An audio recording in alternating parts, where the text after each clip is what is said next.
The David Pakman Show at davidpakman.com.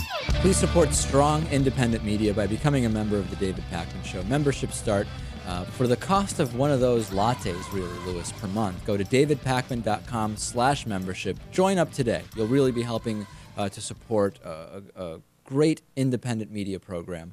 And there's just so much to talk about that I won't even bloviate any longer, Lewis.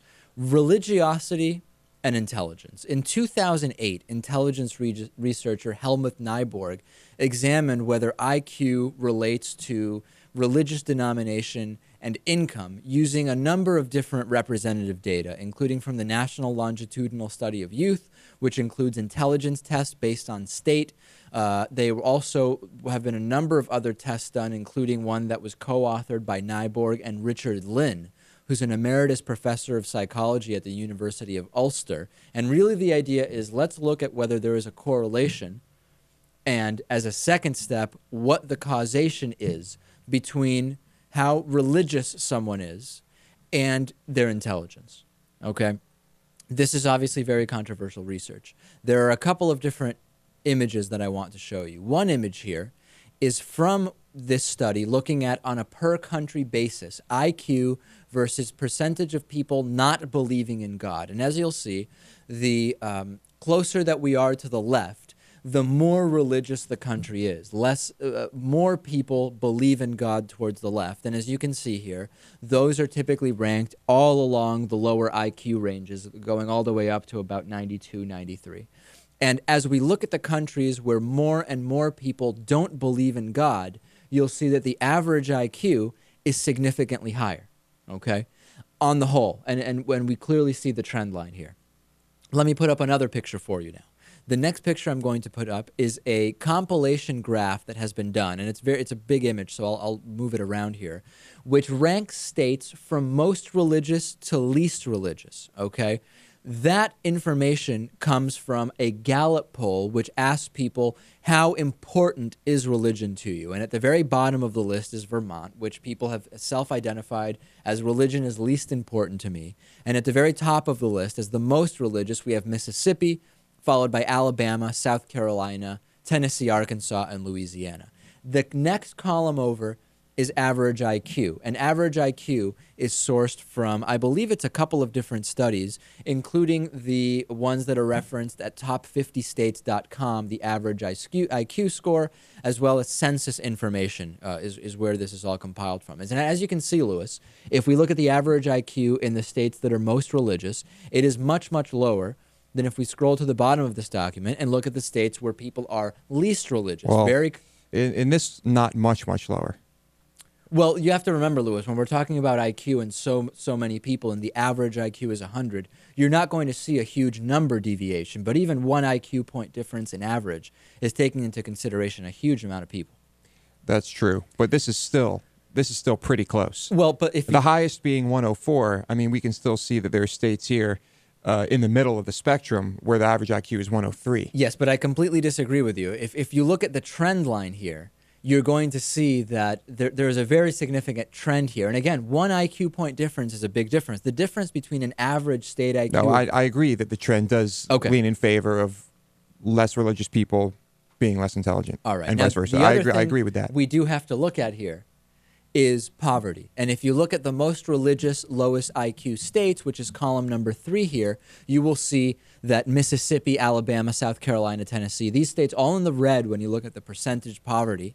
And if you look at the bottom of this graph, you will see a very significant trend away from that, where you see a lot less poverty in the states that are both less religious and have higher IQs. Okay, so what do we have to look at here? We have to look at correlation versus causation here. And there's really a number of different things here that could be playing a factor.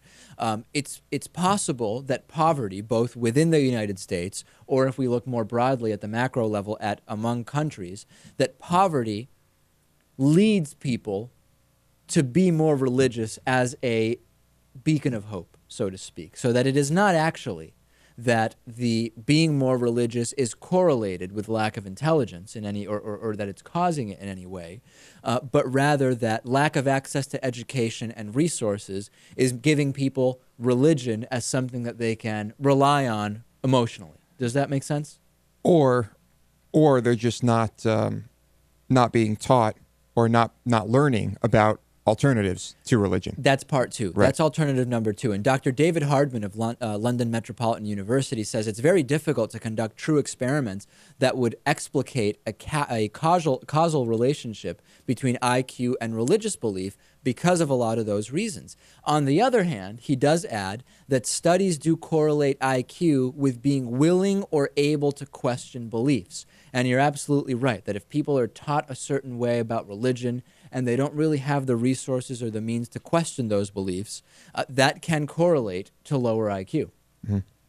The other thing here is that researchers have found evidence in a Harvard University study that people believe in God more when they're using intuitive thinking methods rather than methods that are critical thinking or rigorous thinking. And of course, that is going to come with resources and money. Right. So while the correlation is clear, the causation is not as clear right now. So ultimately, it's inconclusive. To an extent. To an extent, it is inconclusive. The causation is inconclusive. What we can't say from this is what many atheists are saying, which is stupid people go to religion, religion makes you stupid, stupidity drives you to religion. It's just not that simple. It's just simply, it's not that simple. Exactly. Yeah. What's your thought on this type of study, Natan? I know he's very anxious to get in here. I mean, I agree it's not conclusive from this study, but I'll say that kind of like what was said before, if you're an atheist, more often than not, just like any, I'm not going to call atheism a religion because it isn't a religion. It's a set of beliefs, though. I don't know if I would say it's a set of beliefs. I would say it's a set of beliefs in the same way that scientific conclusions are beliefs, and I don't think they're really beliefs. They're based on, what we know. It's an outlook. I don't know. It's okay. It's but a set of conclusions. It's a set of conclusions. So I would say that the people who are drawn to that are critical thinkers, are by and large smarter people, and I would say that atheism is something that's responding to a tradition. It isn't really a tradition in itself, except in the idea of free thinking, people who are thinking outside the box. No and question that, by about it. definition, is generally critical thinkers and smarter people. And there are other studies, Lewis, which do correlate individual religions versus IQ, and atheists are at the top, followed by agnostics, and then I think second to that were... even though technically that's people who have no religion. Right. Yeah. And then second to that, I believe was maybe Jews and some Asian religions, I believe. I don't recall that one exactly. So this is an interesting one. Send me your thoughts on it. David@davidpakman.com. I know that it will cause a lot of controversy, but it's a good topic, I think. Definitely. We should look into it more, and we'll keep everyone informed. Make a phone call for us, Lewis. I'll We're do counting that. on you.